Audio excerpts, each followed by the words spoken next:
Assalamualaikum warahmatullahi wabarakatuh.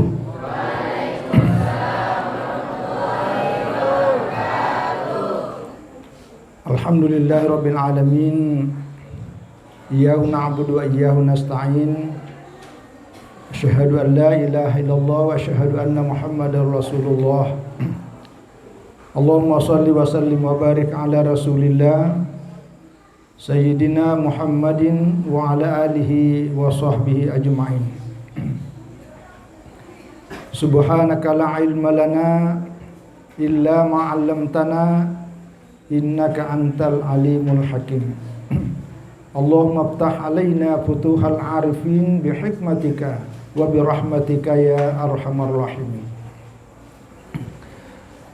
Alhamdulillah, yang kami banggakan, kami muliakan adik-adik, anak-anakku sekalian, para mahasiswa atau kalau di pondok pesantren Ma'had Ali namanya Mahasantri.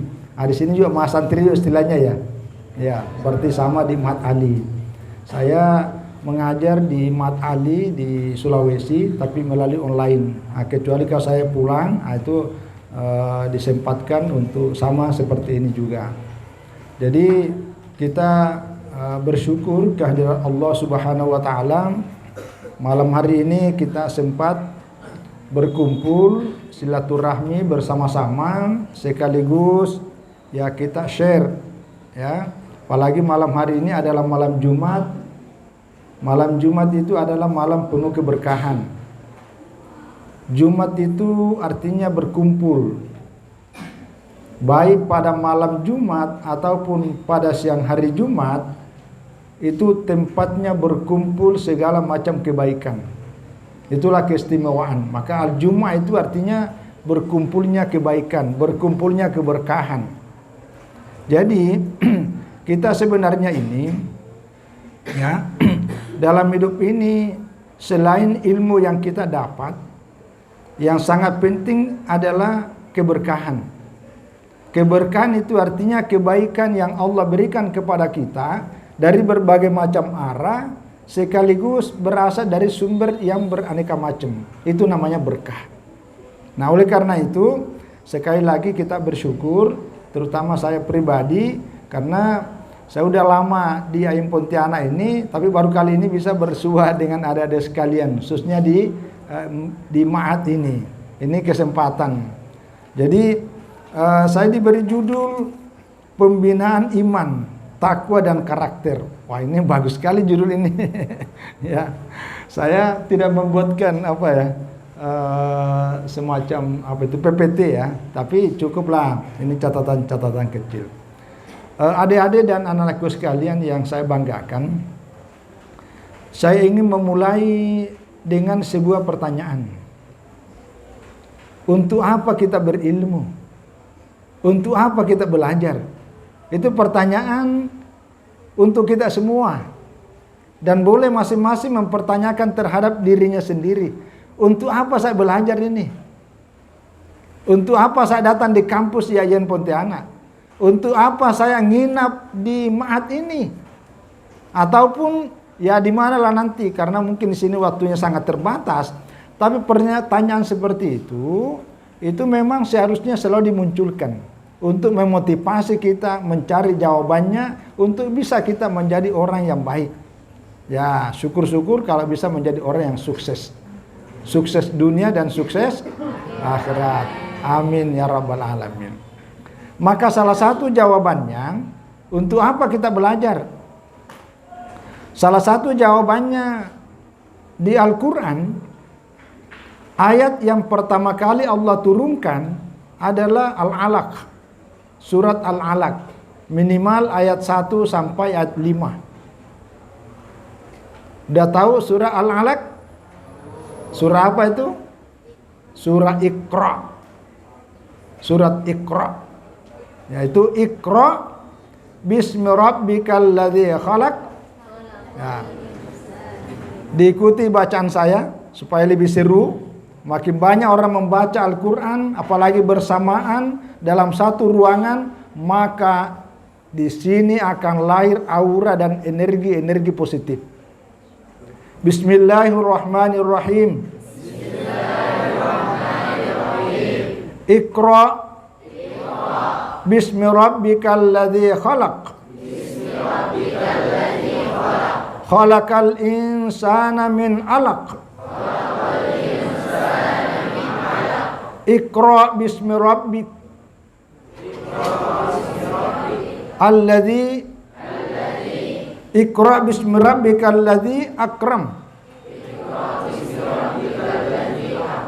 Alladzi 'allama bil qalam. 'Allamal insana ma lam ya'lam. Ya.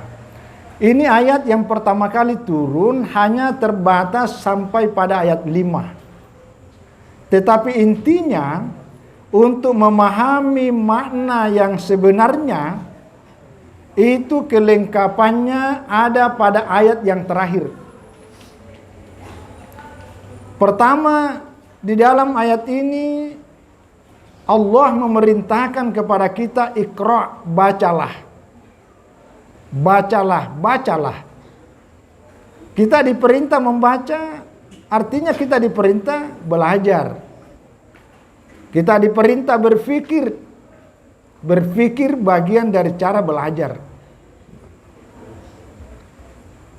Iqra bismi rabbikal ladzi khalaq. Bacalah dengan nama Tuhanmu yang menciptakan. Tetapi perintah membaca di sini tidak cukup. Karena ada perintah yang terakhir pada ayat yang terakhir. Perintah apa itu? Yaitu wasjud, dan sujudlah, waqtarib, dan mendekatlah. Itu. Jadi dalam surah ini ada 3 perintah yang melekat. Pertama, perintah membaca. Yang kedua, perintah sujud. Dan yang ketiga adalah perintah mendekat kepada Allah. Apa artinya? Artinya kita disuruh membaca, hasil pembacaan kita, hasil pembelajaran kita yang kita dapat, itu kita diantarkan kita supaya semakin banyak sujud kepada Allah. Itu maknanya. Jadi jangan sampai ilmu yang kita dapat sudah sangat banyak karena belajar banyak hal, di mana-mana kita belajar, tapi justru tidak mau sujud, termasuk kurang sujudnya, maka ilmu itu belum banyak bermanfaat. Jadi kalau Anda ditanya orang untuk apa belajar, salah satunya kita belajar supaya hati kita bisa semakin dekat kepada Allah. Salah satu cara mendekat kepada Allah adalah dengan banyak sujud. Gitu. Ya.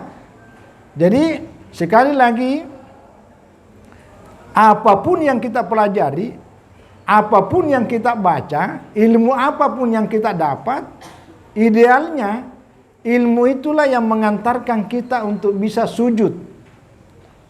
Sujud itu artinya ada kepatuhan. Dan kepatuhan itu berasal dari hati. Berasal dari sini. Gitu.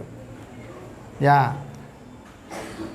Orang yang hatinya banyak sujud, itulah yang kemudian tahu namanya berakhlak.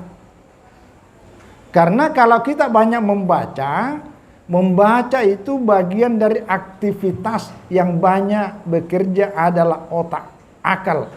Inilah yang kemudian disebut sebagai kecerdasan intelektual. Itu. Tapi kecerdasan intelektual juga tidak banyak manfaatnya kalau ilmu yang kita dapat tidak mampu membuat hati kita bisa cerdas. Namanya kecerdasan spiritual. Jadi kalau Anda ditanya, sebenarnya pendidikan diharapkan di dalam Islam itu sebenarnya apa? Maka salah satu jawabannya adalah pada ayat ini, yaitu pendidikan yang mengantar seseorang untuk bisa semakin banyak sujudnya, yang membuat hatinya semakin lembut dan itulah yang kemudian melahirkan orang yang punya akhlak.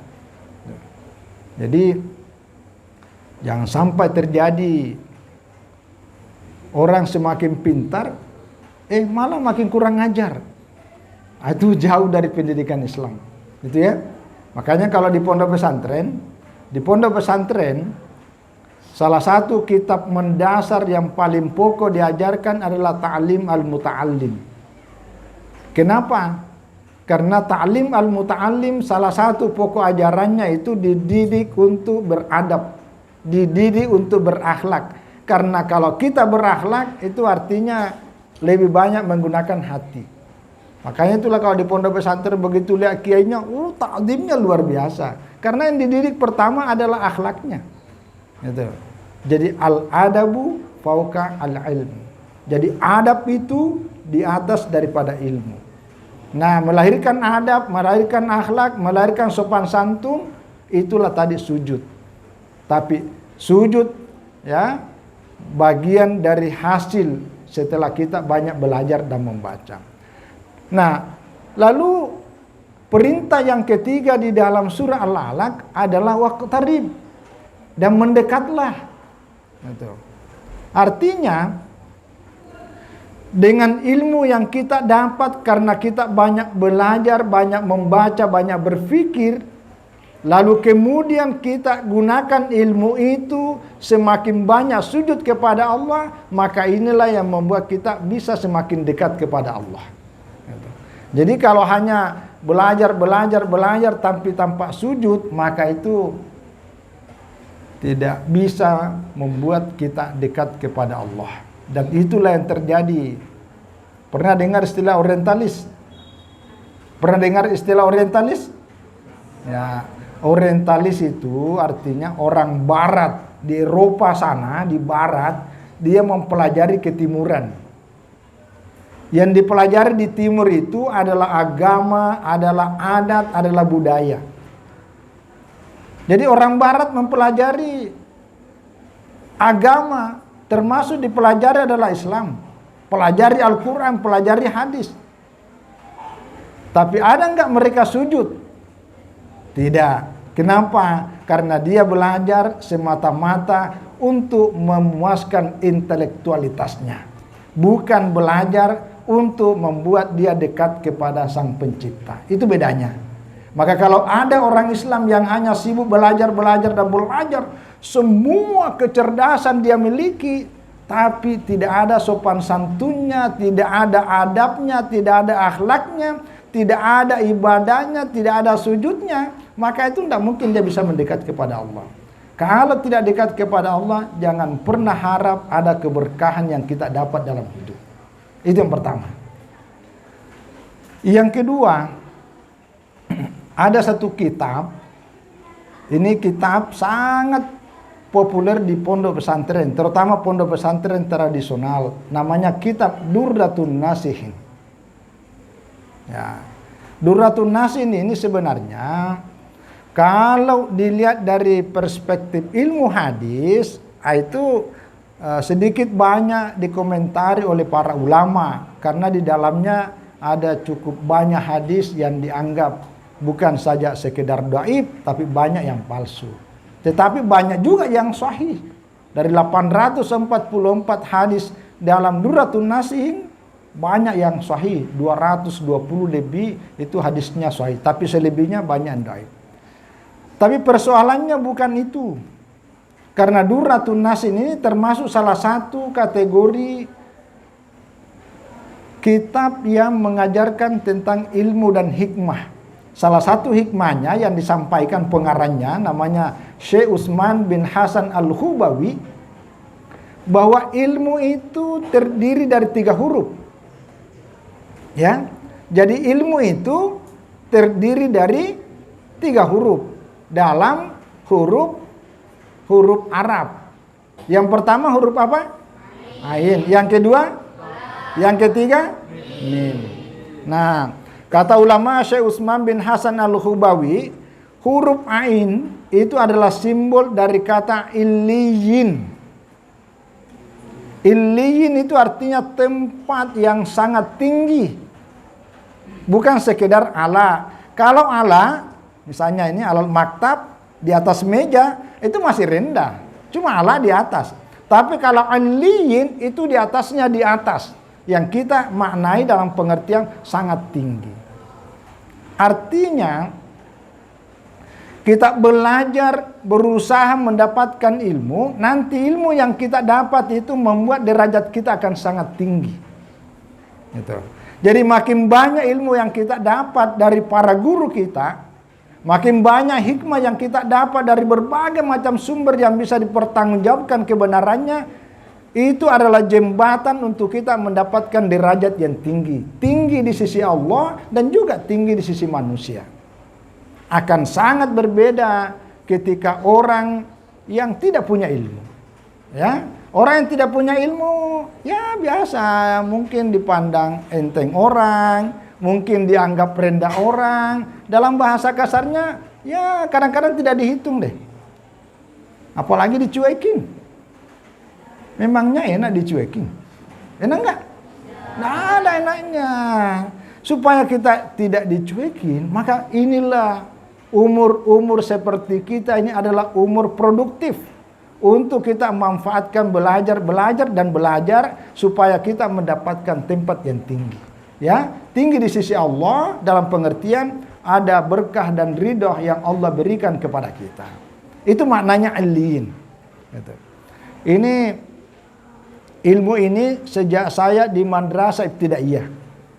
Tapi karena keberkahan dari seorang guru, ilmu yang diajarkan kepada kita melalui kitab seperti ini selalu teringat dan terngiang. Karena itu adalah hikmah. Itu namanya ilmu yang sangat berkah. Kan beda. Ada orang baca puluhan, ratusan, ribuan kitab dibaca. Tapi tidak ada yang berkesan. Tidak ada berkesan. Kenapa kira-kira? Ya banyak faktornya. Karena kalau ulama-ulama terdahulu itu mengajarnya dengan penuh keikhlasan, penuh kebeningan hati. Itu luar biasa. Termasuk ini yang selalu saya ingat tentang kata ilmu itu. Yang kedua huruf lam. Ya. Lam itu singkatan dari lutfon. Lutfon, al-latif. Apa artinya lutfon? Al-latif. Mau makna latif? Ya, lembut. Biasa juga artikan halus. Ya, halus.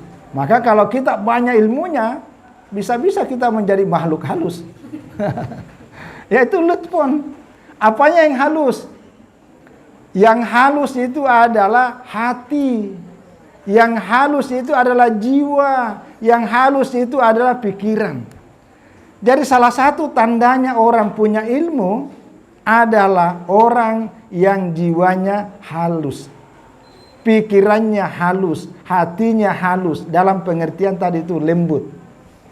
Itu tandanya orang berilmu. Salah satu tandanya orang yang kurang ilmu, bahkan kurang ajar, adalah hatinya kasar. Tuh. Kalau orang hatinya kasar, biasanya tercermin dalam tutur kata yang kasar. Tuh.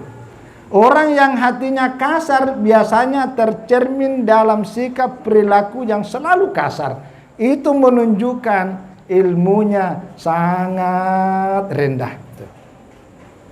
Coba tengok ulama-ulama terdahulu. Ulama-ulama terdahulu di pondok, di mana-mana, sangat santun, sangat sopan, tidak terlalu banyak ngobrol sana ngobrol sini, apalagi teriak-teriak itu jarang kita lihat. Nah, beda dengan hari ini nih. Hari ini nih, wah. Jadi itu salah satu ukurannya. Ya, jadi sekali lagi lam pada huruf yang terdapat kata ilmun itu artinya lutfon. Salah satu maknanya menginspirasi kita bahwa ilmu yang kita cari, ilmu yang kita dapat, ya, diharapkan mendorong kita untuk semakin jiwa kita halus, ya, jiwa kita lembut, pikiran kita ya lembut dan tenang. Itulah ilmu yang bermanfaat. Nah, yang ketiga nih, yaitu huruf mim. Huruf mim. Ya. Mim itu singkatan dari mulkon. Apa artinya mulkon? Kalau Malik, ada nggak Malik sini? Ada nggak laki-laki yang namanya Malik? Abdul Malik. Ya, Malik artinya raja. Ya, kalau artinya penguasa. Jadi mulkon itu artinya kekuasaan. Apa artinya maksudnya? Orang yang punya ilmu, terutama makin banyak ilmu seseorang, itu berpotensi untuk mampu menguasai. Apa yang dikuasai? Minimal yang kita kuasai adalah diri kita sendiri. Bisa juga menjadi pemimpin. Karena kalau kita menjadi pemimpin, itu ya minimal ada orang yang kita atur, ada orang yang kita kuasai, minimal seperti itu. Gitu, ya. Jadi kalau kita belajar hari ini, nanti esok hari kita jadi pemimpin. Itu catat dalam buku itu. Ya, buku harian untuk memotivasi kita. Hari ini saya belajar, esok ya bukan besok, tapi esok artinya masa depan. Saya harus menjadi pemimpin, minimal menjadi pemimpin dalam keluarga. Nah, itu namanya mulkon. Gitu. Karena, nah sebaliknya, mohon maaf, kalau orang yang tidak punya ilmu, selalu dikuasai. Orang yang tidak punya ilmu selalu diatur-atur, tidak punya peran apa-apa, Coba. Ya mohon maaf, mungkin banyak kita berasal dari wilayah di Kalbar ini atau di luar Kalbar. Mungkin di kampung kita, di desa kita, di kecamatan kita, mungkin cuma kita yang calon sarjana. Begitu kita pulang kampung, kita dilauk, wah ini sarjana IAIN Pontianak. Itu akan kelihatan itu. Kelihatan. Tapi ketika kita pulang dan bergaul dengan orang baru kita tidak tahu apa-apa, kita selalu direndahkan, selalu dikuasai dan selalu diatur.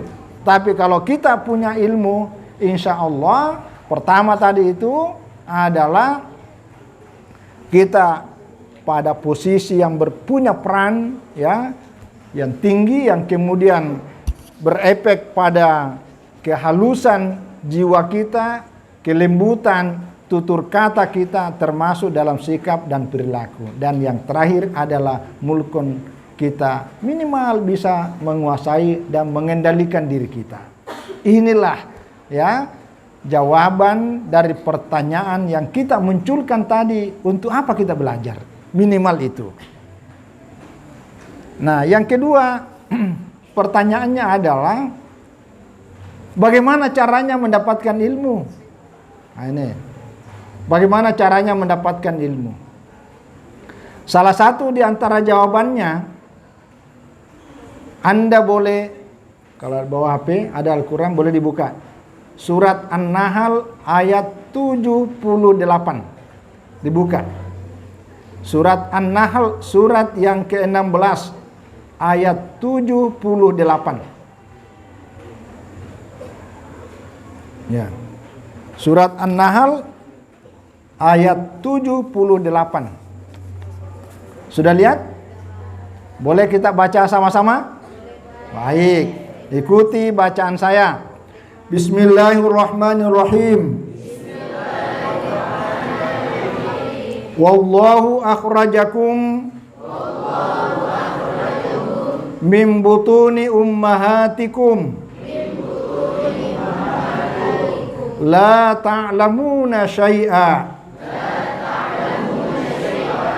wa ja'ala lakumus sam'a wal absara wal afidah la'allakum tashkurun. Terima kasih. Nah, artinya Allah mengeluarkan kalian ya mimbutuni ummahatikum, dari perut ibu-ibu kalian. Ya, kita ini semua lahir karena dilahirkan oleh seorang ibu. La ta'lamuna syai'a, dalam kondisi keadaan yang tidak tahu apa-apa. Jadi kita ini semuanya berawal dari ketidaktahuan. Tapi oleh Allah mengatakan wa ja'ala lakum, Allah menjadikan untuk kita apa? Satu, as-sam'ah. Allah menjadikan pendengaran buat kita. Bukan telinga ya. Tahu bedanya pendengaran dengan telinga? Apa? Bedanya ada orang punya telinga, tapi tidak mendengar. Jadi kalau disebutkan as-sam'a pendengaran, yang disebutkan itu adalah fungsinya, bukan sekedar bendanya. Itu. Jadi ini kita diajak untuk berpikir secara fungsional. Jangan terpatok hanya pada persoalan materinya, tapi fungsinya tidak ada apa-apa. Bukan itu yang diharapkan. Maka di dalam Al-Quran, Allah mengingatkan kita bahwa Allah menjadikan buat kita as-sam'a pendengaran. Yang kedua adalah al-absar, yaitu penglihatan. Ya, bukan mata. Apa bedanya penglihatan dengan mata? Hah? Karena ada orang punya mata, belum tentu melihat. Jadi intinya kita diajari supaya memfungsikan mata sebagai bisa melihat, dan itulah namanya penglihatan. Yang ketiga al-afidah. Afidah itu bentuk jamak. Kata tunggalnya namanya fuad. Sini ada fakultas fuad. Ya, tapi kalau ini fuad, apa artinya fuad? Ya, fuad artinya hati. Tapi lain dengan kalbu. Inilah tafsir. Mohon maaf ya. Ini bedanya tafsir. Kalau di Indonesia ini, begitu orang menyebutkan kalbu, itu pasti mengartikan hati. Tapi begitu menyebutkan fuad, itu juga hati. Loh, kok sama ya? Padahal penyebutan Al-Quran berbeda. Kenapa berbeda? Ya karena memang berbeda, tidak sama. Nah, cuma kita ini yang selalu mensamakan itu. Nah, jadi kalau kalbu itu apa ya? Grade-nya masih agak di bawah. Tapi yang di atas itu adalah fuad. Fuad. Karena kalbu itu ada namanya qalbun maridun, hati yang sakit. Bahkan ada qalbun mayyitun, hati yang mati. Itu. A'andartahum am lam tunziruhum la yu'minun. Anda berikan nasihat, peringatan atau apapun namanya, tetap aja Anda mau menerima. Itu namanya hatinya udah mati itu. Itu. Tapi yang bagus adalah qalbun salim. Tetapi kalau fuad, itu tidak ada. Maka dzabal fuadu ma ra'a. Apa yang dilihat oleh fuad itu tidak akan pernah dusta. Itu namanya hati nurani. Jadi kalau fuad itu hati nurani, tapi kalau kalbun hati biasa. Itu bedanya tuh.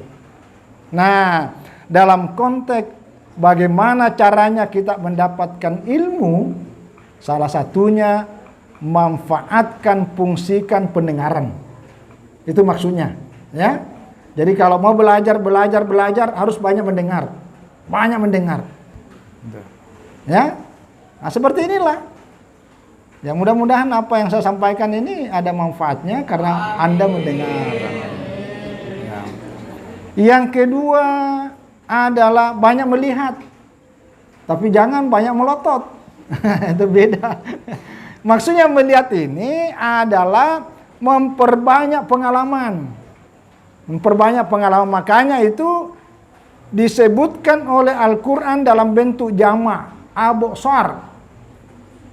Artinya banyak penglihatan. Supaya karena setiap pengalaman kita berasal, kita datang ke daerah tertentu yang kita lihat berbeda. kita datang ke daerah lain berbeda lagi, datang daerah lain berbeda lagi. Itu namanya banyak penglihatan. Makin banyak penglihatan akan makin banyak ilmu yang kita dapat. Jadi pengalaman itulah yang kita harus lakukan, ya. Nah, itulah salah satu sumbernya ilmu. Tetapi Al-Quran membedakan konsep ilmu di luar dengan dalam Islam. Apa bedanya? Ilmu hakikatnya bersumber dari afidah. Dari apa yang kita dengar, ya, apa yang kita dengar, lalu apa yang kita lihat, nanti dua-duanya inilah yang masuk ke dalam fuad. Fuad itu dalam bahasa Arab semacam alat yang dipakai untuk mengaduk. Ya, ini adik-adik, teman-teman, anak-anakku sekalian, calon ibu-ibu, biasanya yang banyak mengaduk kalau mau buat kue, itu perempuan tuh. Campur, ada apa itu ya? Ada gula pasir itu ya. Kemudian ada terigu, kasih telur, kasih air, baru diaduk begini. Tuh. Kalau sudah diaduk, itu tidak bisa dibedakan mana terigunya, mana telurnya, mana airnya. Tuh. Nah, begitu juga apa yang kita dengar dari apa yang kita lihat itu masuk melalui saraf. Melalui saraf. Masuk ke dalam fuad, nanti di fuad indra diaduk.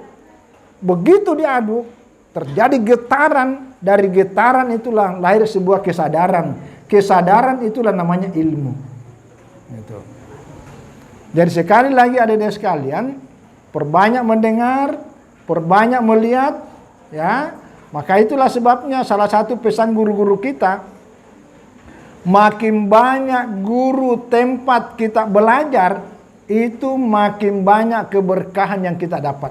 Karena tadi itu banyak penglihatan, banyak yang kita rasakan. Nah, sekali lagi yang paling penting sumbernya adalah di fuad. Nah, fuad ini bagaimana merawat fuad?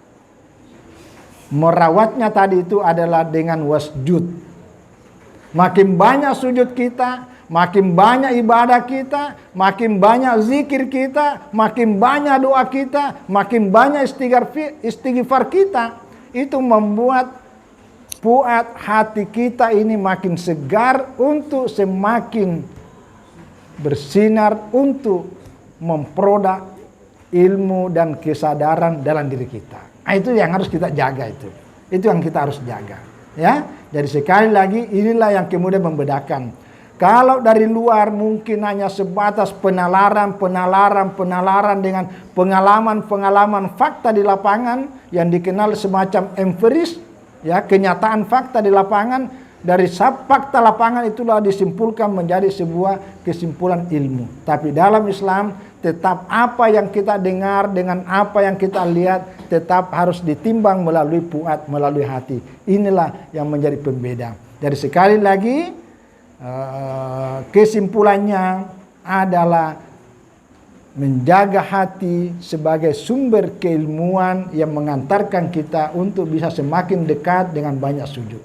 Dan yang terakhir, yang paling terakhir, ada enggak? Ada enggak apa itu? Tanya jawab dialog enggak? Kalau Ustaz buka, saya sampaikan. Enggak sih, saya ikut tradisi sunnah di sini. Nah, kalau sunnahnya tradisi biasa nanya, tapi kalau enggak ada yang nanya saya cepat pulang. Iya, tapi kalau ada yang nanya ya kita menghargai, harus menghormati. Kalau ada, ya karena saya juga enggak berani juga ditanya, nanti enggak bisa jawab. Nah, terakhir sekali. Sekarang ini kita lagi masa proses pembelajaran ya. Ini menjadi tips untuk menjemput masa depan. Walaupun yang kita sampaikan pada bagian pertama dan kedua, untuk apa kita belajar dan bagaimana caranya mendapatkan ilmu, itu juga bagian dari cara menjemput masa depan. Tapi yang saya ingin sampaikan untuk menjemput masa depan kita, karena ini kita masih panjang. Yang pertama, menghadapi tantangan sekaligus menjemput masa depan sana ini makin ke depan makin banyak tantangannya. Makin banyak tantangan. Dan kita tidak akan pernah bisa menghindar dari tantangan. Itu ya. Jadi anak-anakku sekalian, adik-adik sekalian, jangan pernah menghindari tantangan. Tapi hadapilah tantangan itu untuk mencari solusi dan jawabannya. Semakin banyak masalah dan semakin banyak tantangan yang kita hadapi, insya Allah semakin mempercepat proses pendewasaan diri kita. Catat itu. Ya. Saya lahir pada usia 8 tahun sudah menjadi yatim. Saya lahir dari keluarga orang miskin. Ibu saya tidak punya apa-apa. Saya sekolah dibiayai orang. Saya tinggal di pondok hanya karena ta'zim dan tunduk pada kiai dan guru. Apa yang beliau katakan, saya lakukan. Berpuluh tahun saya di pondok hanya membantu kiai. Karena di keluarga tidak punya duit. Akhirnya mau sekolah tidak punya duit. Akhirnya saya ditangkiai, kau belajar aja di sini. Tapi suatu saat karena ada menawarkan, sayang anak ini yang punya bakat, kalau hanya tinggal di kampung-kampung seperti ini, kalau dia pergi belajar orang seperti ini, nanti ilmu yang dia dapat bisa lebih banyak dirasakan manfaat orang yang lebih banyak. Akhirnya disetujui, diridhoi, diikhlaskan oleh guru dan kiai untuk saya pergi belajar ke Makassar. Apa yang terjadi? Begitu masuk kuliah S1 dapat beasiswa, begitu masuk S2 dapat beasiswa, begitu masuk S3 semua beasiswa. Bahkan saya dapat bantuan secara gratis untuk datang ke Mesir belajar, tidak punya duit, bahkan saya dikasih duit. Saya dapat bantuan untuk pergi ke Amerika, di beberapa negara bagian di Amerika, yang negaranya ini yang terpilih lagi ini Donald Trump. Waktu saya ke sana itu masih Donald Trump yang menjadi presiden. Dan saya dapat piagam tanda tangan yang ditandatangani oleh Presiden Amerika namanya Donald Trump. Itu. Di Washington DC, di California, di Los Angeles, banyak negara tempat-tempat yang saya tempati. Dari mana saya punya duit? Enggak. Itu malah kita dikasih duit. Dikasih ATM. Itu Bank Amerika. Jadi belanja pakai ATM. Itu uang dolar semua. Itu, begitu kita mau pulang di bandara harus dikuras habis. Karena kalau tidak, sudah tidak berlaku. Dari mana itu? Itu salah satunya adalah karena berkah dari seorang guru. Seorang guru. Jadi sekali lagi, jangan pernah menghindar dari yang namanya masalah, tantangan. Karena semakin banyak masalah, semakin banyak tantangan membuat kita semakin cepat dewasa. Berbeda orang yang pernah merasakan hidup susah dengan orang yang selalu nyaman, begitu kena tantangan dia kaget. Itu beda tuh. Jadi mentalnya berbeda. Maka ini yang saya mau sampaikan. Menjemput masa depan, pertama yang kita harus siapkan adalah karakter. Karakter. Kalau Anda tidak punya karakter tersendiri, maka susah untuk mendapatkan keberhasilan. Apa itu karakter? Ada dua hal. Pertama adalah akhlak. Itu karakter. Dalam bahasa agama kita akhlak atau adab yang tadi kita cerita. Dan ini dibangun. Membangun karakter itu bukan membangun membolak-balik, tapi melalui proses. Salah satu prosesnya seperti ini. Seperti ini, ya, berinteraksi dengan sesama, berinteraksi dengan orang tua, berinteraksi dengan banyak guru dan seterusnya.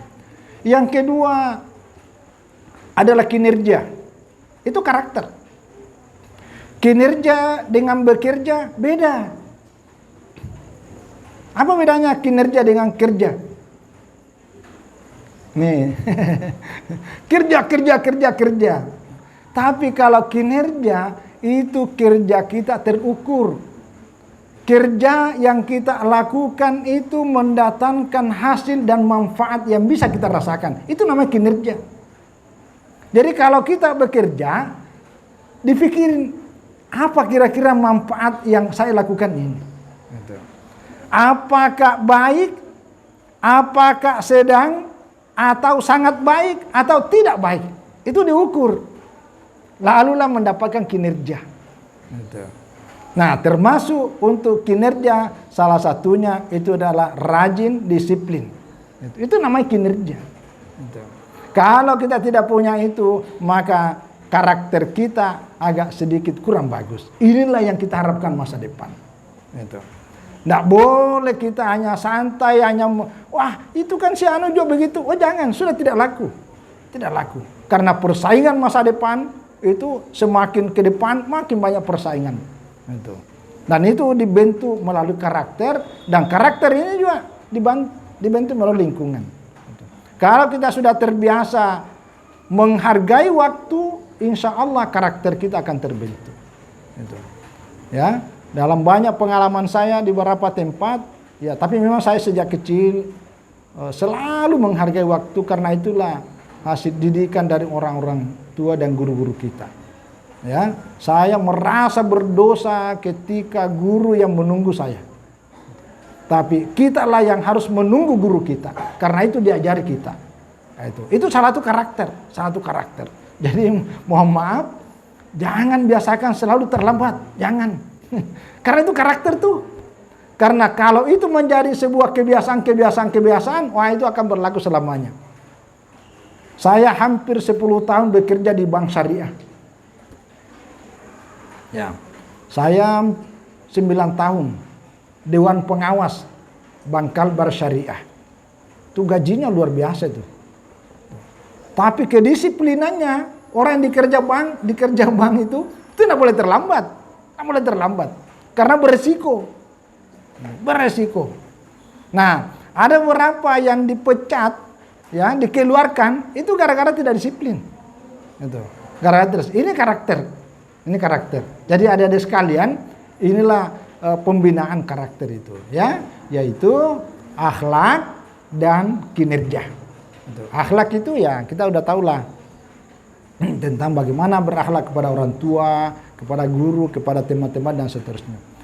Nah, yang kedua adalah kompetensi. Nah, membentuk kompetensi yang ada bagi kita ke depan, pertama kita harus selalu berpikir kritis, tidak boleh menerima apa adanya. Jadi kita selalu ada rasa penasaran, selalu ada rasa ingin lebih baik dari apa yang kita dapat hari ini. Itu namanya kritis. Bahkan kalau bisa lagi berpikir kreatif. Kalau dosennya cuma mampu memberikan segini, kita mencari pola yang lain. Kalau di mat ini mungkin dianggap biasa-biasa, tapi kita bisa ada ide, ada cara yang bisa kita mendapatkan lebih bagus. Itu namanya kreatif. Jadi kritis, kreatif. Termasuk membangun kompetensi adalah membangun komunikasi yang baik. Karena tidak ada orang bisa sukses hanya karena mengandalkan dirinya sendiri. Kita sukses karena ada keterlibatan bantuan dari orang lain. Maka membangun masa depan adalah membangun kolaboratif. Jadi kita harus banyak relasi, itu kolaborasi, ya. Jadi kita tidak boleh mengandalkan. Maka saya sering sampaikan sama mahasiswa, sejak dari semester awal dalam membuat tugas, membuat makalah sampai membuat skripsi, jangan membuat sendiri-sendiri. Sibuk baca buku sendirian, tidak mau dikasih temanya. Jangan biasakan seperti itu. Biasalah membentuk sebuah grup. Setiap belajar ada rame-rame. Kenapa? Karena mungkin ada yang kita tidak tahu, oleh kawan kita yang hadis itu dia lebih tahu. Begitu juga sebaliknya. Apalagi kita berasal dari ragam latar belakang. Ya, latar belakang keilmuan, latar belakang dari daerah dan segala macam, termasuk latar belakang budaya. Nah, itu kompetensi. Nah, yang terakhir adalah literasi. Ya, literasi, bukan terasi. Nah, literasi ini penting, ya. Artinya jangan pernah berhenti untuk membaca, termasuk menulis. ya. Termasuk menulis, karena ya sekarang ini eranya adalah membaca melalui berbagai media. Maka dengan menulis apa yang kita tulis di sini, orang lain di berbagai belahan dunia ini bisa membaca apa yang kita sampaikan kepada mereka. Jadi itu ya, dari literasi baik dalam bentuk baca ataupun menulis, termasuk literasi agama, ya tentu dengan sesuai kapasitas dan keilmuan kita masing-masing. Termasuk literasi budaya, jangan pernah mengabaikan budaya, ya. Adik-adik dan anakku sekalian, budaya ini adalah wadahnya agama. Agama itu murni dari Allah, tapi wadahnya adalah budaya. Maka jangan pernah mempertentangkan antara agama dengan budaya. Agama ini tidak bisa kita jalankan dengan baik dan benar kalau tidak ditopang oleh budaya. Nabi Muhammad SAW dapat wahyu murni dari Allah, tapi kemanusiaannya Nabi Muhammad tidak pernah hilang.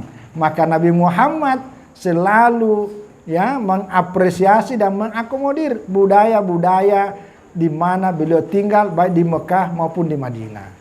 Itu. Baik budaya dalam bentuk pakaian, budaya dalam bentuk dan segala macam. Jadi literasi budaya sangat penting supaya kita tidak terlalu gampang mengkonfrontir, wah ini tidak boleh karena ini bukan agama. Oh jangan dulu, itu perlu literasi. Termasuk literasi wawasan kebangsaan, ya itu penting. Ya, wawasan kenegaraan itu penting. Ya, jangan sampai kita merasa wawasan agama semakin tinggi, tapi wawasan kebangsaan kita sebagai warga negara itu jangan terabaikan. Itu ya. Nah yang paling penting saya kira anak-anakku adik-adik sekalian lebih pahamlah tentang literasi digital. Karena itu bukan lagi sekedar kebutuhan, tapi itu sudah bagian dari hidup kita yang tidak terpisahkan. Saya kira ini sudah sangat panjang. Ini hampir jam 9. Ya, sekali lagi terima kasih saya diberi kesempatan untuk silaturahmi dan adik-adik sekalian untuk menyampaikan. Mudah-mudahan yang saya sampaikan ini bisa memberikan tambahan, ya, memberikan amunisi untuk kita semakin bersemangat belajar untuk mendapatkan ya sesuai apa harapan kita masa depan. Saya kira itu. Sekali lagi terima kasih dan mohon maaf atas semua kekurangan. Wallahu a'lam bishawab. Wallahul muwaffiq ila aqwamit thoriq. Wassalamualaikum warahmatullahi wabarakatuh.